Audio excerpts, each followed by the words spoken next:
Good afternoon. I'm NASA Press Secretary Bethany Stevens.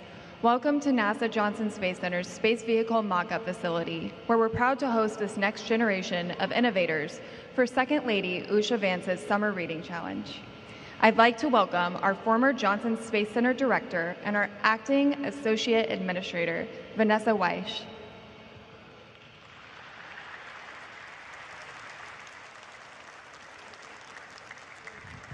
Thank you, Bethany. Hello, everyone.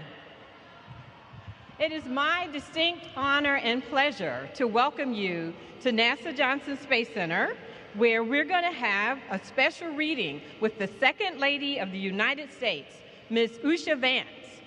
The Second Lady's passion to encourage literacy through her Summer Reading Challenge is truly commendable. And her presence here today reflects how deeply she values the power of stories to open young minds.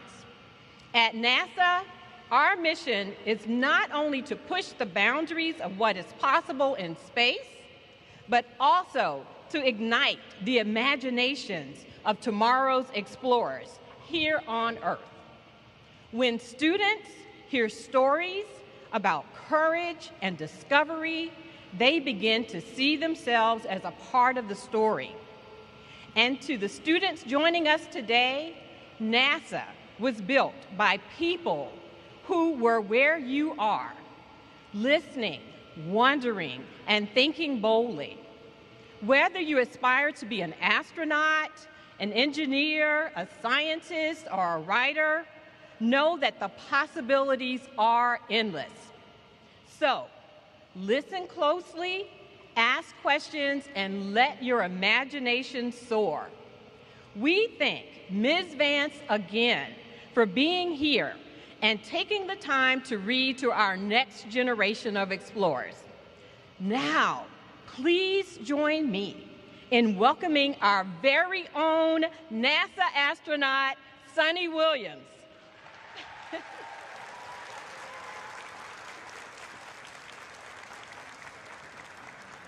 Thank you so much, Vanessa. Wow, I am so excited to be here with you guys. Are you pumped? This is going to be a fun day, huh? Woohoo! So I'm so thrilled, just like Vanessa, to be here with someone whose passion for learning reaches beyond the stars. Usha Vance is an accomplished attorney, advocate, and mother of three who's inspiring the next generation through the Summer Reading Challenge. She's turning pages into possibilities, encouraging young minds across America and beyond to dream big. That's you guys. Read often and aim high. So please join me in welcoming a true champion for education and imagination, the Second Lady of the United States, Usha Vance.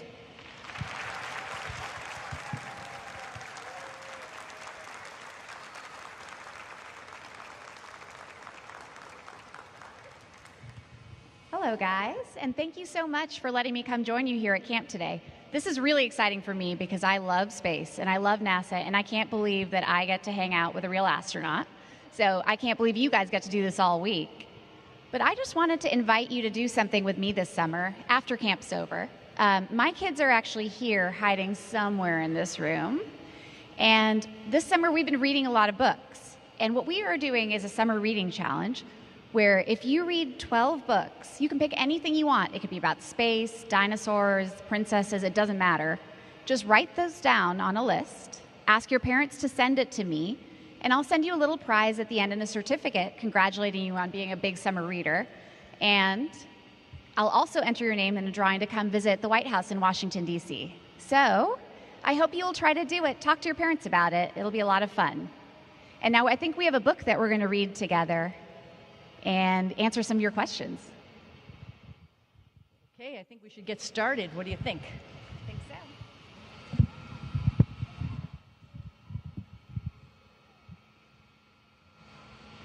All right, well, I understand you guys can see the pictures, but if anyone needs me to turn it around, you shout it out, okay? We're reading Margaret and the Moon, How Margaret Hamilton Saved the First Lunar Landing. It's by Dean Robbins, illustrated by Lucy Nisley.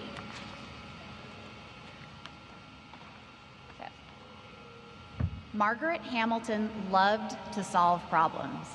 She came up with ideas no one had ever thought of before. Why were there only daddy longlegs? Margaret had a solution. She would call some of them mommy longlegs too. Why didn't girls play baseball? Margaret had a solution. She would join the team herself. Why didn't more girls grow up to be doctors or scientists or anything else they wanted? Margaret had a solution. She would study hard in every subject at school. Reading, music, art, and especially mathematics. She learned as much as she could about addition and subtraction, multiplication and division. Margaret's father was a poet and philosopher who talked to her about the universe. She asked about how the planets moved, when the galaxies formed, why the stars shone.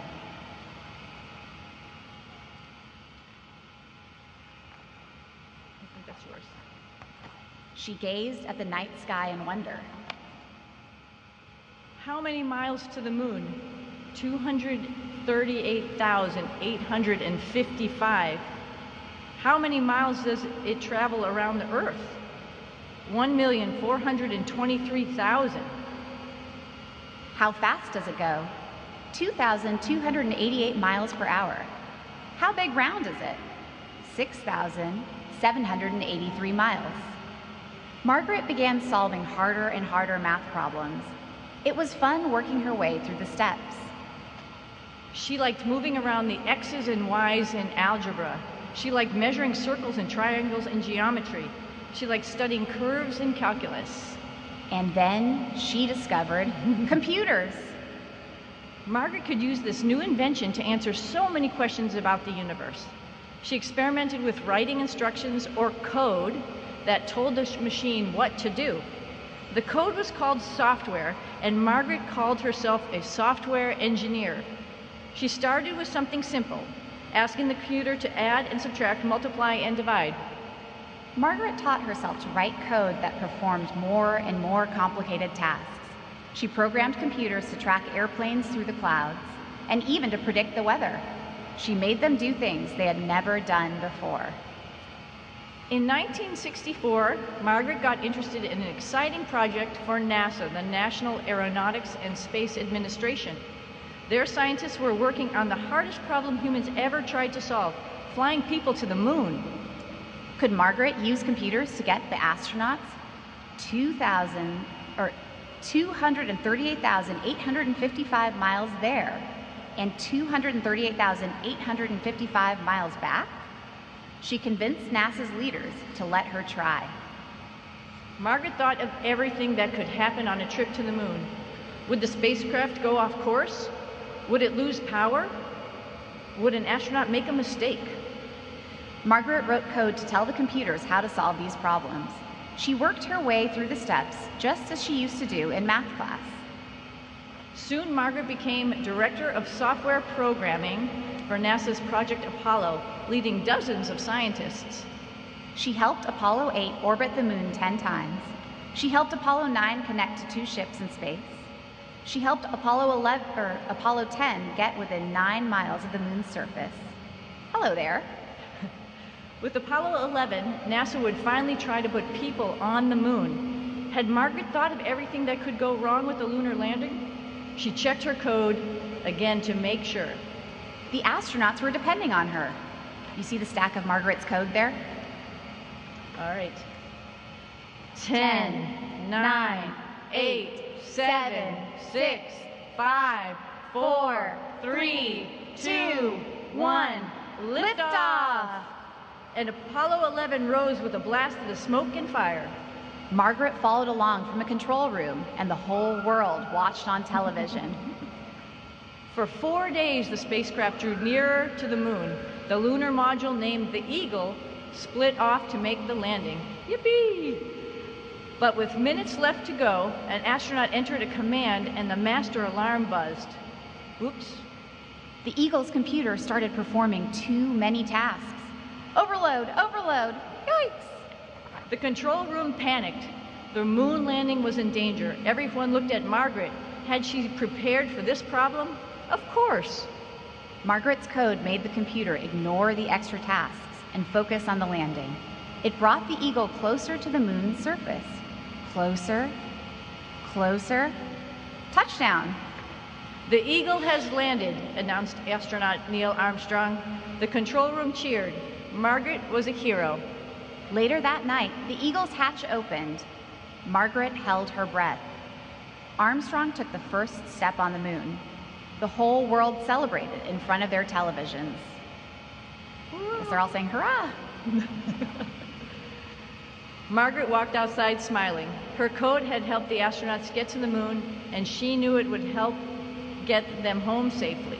As always, she gazed at the night sky in wonder.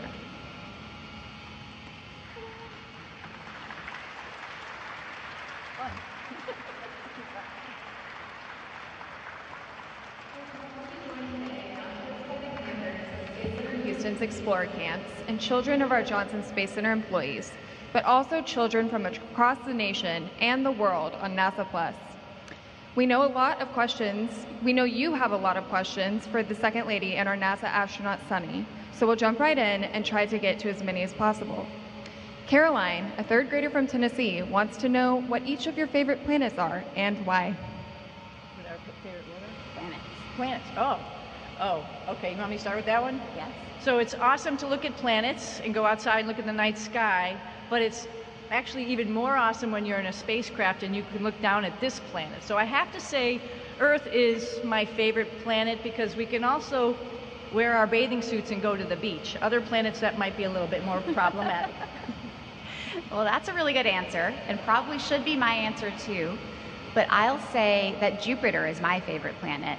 And in fact, in our house, we have a painting that my little boy made when he was 5 of Jupiter as seen through the asteroid belt, and that's the way that I like to think about it. All right, and then I know Brooks R., who's in the crowd. I know you have a question for both Ms. Vance and Suni. If you want to come meet Jarrell up at this microphone right here.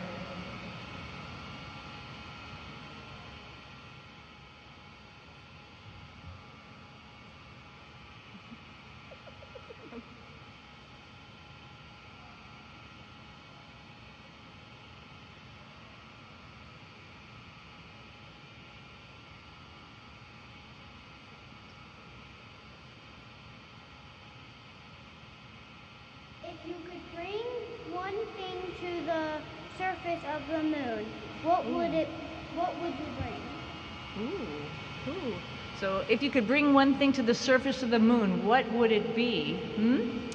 Well, you know, we prepare a lot for the things that we're going to do on the moon, or wherever we go in space, but you never know if something might come up that you might not, know how to do or haven't practiced. So I would probably bring a tool. And a tool that I like is like a Leatherman that has multi-tools. It has all sorts of little things on it. And that way, if you run into any little problem, you have your tool, your trusty tool with you right there to help fix and solve that problem. I think it's pretty unlikely I'd get to go to the moon since I'm not an astronaut like Suni. But if I were lucky enough to do that, I think I might leave something to leave behind for a future kid to find there. And so one of the things I know is pretty cool right now is Pokemon cards. So I think I'd bring a Pokemon card and hide it there and see if any of you guys could find it. I like that one. Great. Now we have a question from Ryan in Florida for Ms. Vance. Ryan asks, do you ever want to go to space? Oh, I would love to go to space. I think it would be the greatest adventure you could have. So I'm pretty excited that I get to talk to someone who's actually done it. Fantastic. And now here with us today, we have Aria, a kindergartner from right here in Houston. Aria, would you like to ask Ms. Vance your question? What's your favorite book? Oh, that's a great question. I have a lot of favorite books. One of my favorite kids' books that I like reading right now is one you might like about space. It's called May Among the Stars. And then I have favorite books that I read when I was a little bit older, like the Little House books were some of my favorite by Laura Ingalls Wilder. And then I've got favorite adult books too, but probably less exciting. Now Sam, joining us from all the way in Washington, has asked, if each of you could take one book to space, what would it be and why? Oh boy, that's a little tricky. Probably The Little Prince. I really love that book, and it has so many cool connotations for life, and so probably The Little Prince, if you guys have heard of that. I think if I were going to be in space for a while and I only had one book, I might get a little bored. So I might bring an encyclopedia, something that just has hundreds of things for me to read about all sorts of different topics. Ian, if you want to ask Sunny your question. What was your favorite subject in school growing up? So my favorite subject in school was math, sort of like Margaret. I don't know why, it was just a lot of fun. I loved actually solving problems and actually seeing that there's a solution to the end of it, and you can go back and double check. So I liked math, and also because my math book was really heavy and I didn't want to carry it back home and then back again. I used to do all my math homework at lunchtime. I also really loved math when I was in school, but my other favorite was history. So when I went to college, I had to sort of decide which way was I going to go, and I ended up studying history for college and graduate school. I think that's probably my favorite. Evan, a 7th grader joining us today from California, wants to know how reading could help him to become an astronaut one day. Sunny, any words of wisdom? Oh, sure. I mean, there's so much to learn. You know, when I was your age, I thought everything had already been invented and discovered. And then I started reading more and more, and I realized that some things had, but there's so much more that we have to learn about and discover. And being able to read books and understand more new concepts and ideas allowed me to understand that, wow, we can still explore, we can still discover, and that's what reading did for me. And then Ian, if you would like to ask your question.